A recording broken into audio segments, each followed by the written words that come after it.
ក្រានច្រើនឆ្នាំមួយទៅទ្រង់សែមងសៅនឹកព្រួយក្រែងទៅឆាប់ភ្លេចរឿងដើមរឿងបាត់ដំបងក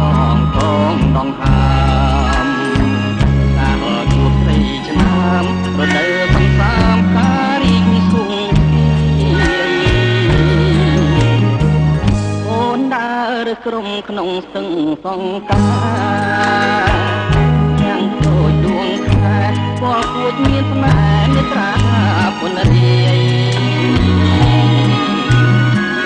ខាត់ខាត់ใจលហងផងខ្មៅរំសាយបងមុនមិនណាយក្លិនខ្លួនឆោមឆាយរាយសំបាញ់ណា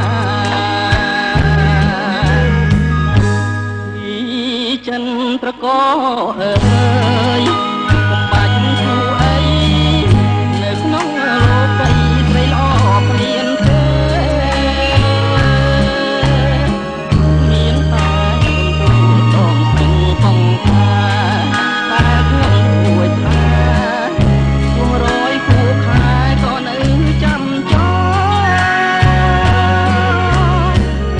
ឥឡូវរដូវផ្ការីកវិលវិញកម្មបដិបត្តិថាមួយផងឯក្រមអូនស្លាប់នៅ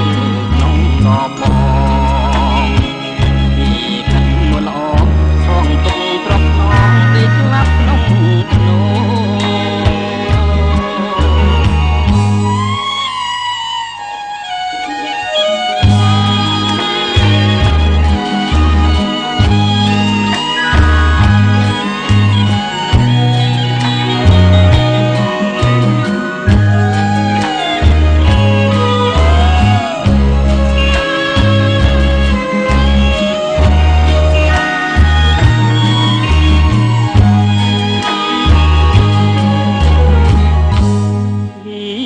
ចិនត្រក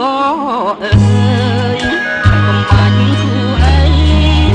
នៅក្នុងលោកីស្រីល្អមានទេមានតែខ្លួនដងស្ទឹងសង្ការតែក្នុងរួយស្នេហ៍គួររយគួរខែក៏នៅចាំចោលឥឡូវ